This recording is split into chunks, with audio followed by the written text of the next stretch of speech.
Let me ask you a question that might seem strange at first. In a free society, at what point should a person's private, silent thoughts become a matter for the police? It sounds like a question from a dystopian novel, doesn't it? But what if I told you that in Britain today, it's a question being answered in a very unsettling way? A decade-long legal shift is redefining the limits of protest, prayer, and expression in a manner that challenges some of our most fundamental freedoms. Today, I want to walk through a story that's not just about a political debate, but about the arrest of grandmothers for praying, the detention of veterans for standing silently, and what it tells us about the society we're becoming. Let's start with a recent case that sets the stage. Just last November, a 27-year-old man named Paul Gardner was arrested in Cambridge. His crime? Displaying graphic anti-abortion posters on a public street. A passerby found the images offensive and called the police. Now, I know those images are deeply troubling to many, but here's the crucial detail. After being held for 6 hours, the police released him and confirmed no crime had been committed. A court case from a decade ago had already upheld the legality of such displays in public. So why the arrest?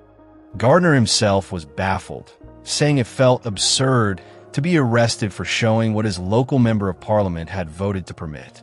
This incident wasn't an isolated mistake. It was the latest flare-up in what one major Catholic publication has called the UK's decade-long crackdown on pro-life protest. This story really begins in April 2018. That's when a local council in West London created the country's first buffer zone around an abortion clinic. The goal was noble: to stop the harassment and intimidation of women seeking care. And we must acknowledge that there were genuine problems. One clinic in Bournemouth had logged over 500 reports of harassment before its local zone was created.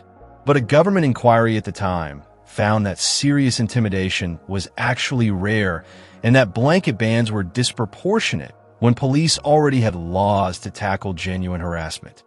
Despite this, the push continued. Fast forward to 2023, and Parliament passed a national law. It created mandatory 150-meter safe access zones around every abortion facility in England and Wales. The law doesn't just ban harassment. It criminalizes any act of influencing, a term so broad it captures holding a sign, offering a leaflet, or even silently praying. In fact, Parliament specifically voted down, by 299 votes to 116, an amendment that would have exempted silent prayer from this ban. This is where theory becomes a deeply personal reality. Let me share a few stories. In Birmingham, Isabel Von Spruce, a 45-year-old volunteer, was arrested for standing quietly near a closed clinic. When police asked what she was doing, she said she might have been praying silently in her mind. That admission was enough for officers to search her, arrest her, and charge her. In Bournemouth, Adam Smith-Connor, an Army veteran, was convicted and fined for silently praying for his deceased son outside a clinic. Most recently, in April of this year, Livia Tassas-Ibold, a 64-year-old retired scientist, was convicted for standing within a zone holding a sign that read, "Here to talk if you want."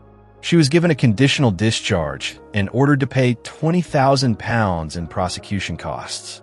The judge stated she lacked insight that her mere presence could have a detrimental effect. Perhaps the most poignant case is that of Rose Docherty, a 75-year-old grandmother in Scotland. After a double hip replacement, she was filmed being arrested by 2 officers. She struggled to climb into the police van and had to crawl inside. Her placard read, "Coercion is a crime. Here to talk, only if you want." These individuals were not blockading doors or shouting insults. They were engaging in what they saw as peaceful witness or private prayer. As Isabel Von Spruce said after her arrest, "Nobody should be criminalized for thinking, for praying in a public space." Now, this forces us to confront a difficult philosophical question, one brilliantly explored by thinkers like Jonathan Sumption. Where does a free society draw the line? We in the West, particularly in Europe, have always accepted that free speech has limits for public safety, to prevent disorder, to protect health. The European model balances speech against other rights, unlike the near-absolute protection of the American First Amendment. But there's a danger in that balance.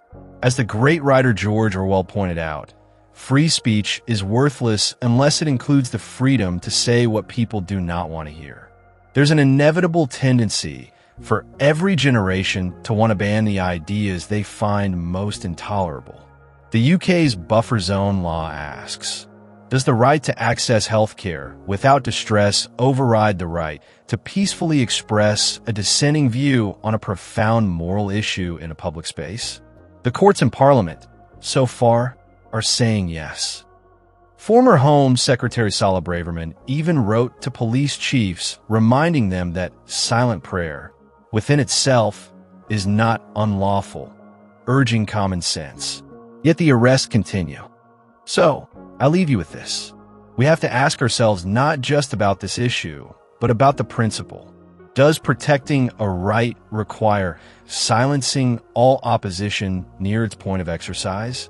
Can a society that criminalizes a silent, internal thought, a prayer, still call itself liberal and free? And if we accept this line as drawn here, on an issue many of us hold sacred, where might it be drawn next? I'm genuinely curious to hear what you think. Does the need to protect vulnerable women justify these sweeping zones? Or have we crossed a line by making a person's private thoughts and peaceful presence a matter for criminal law? The conversation is difficult, but it's one we need to have.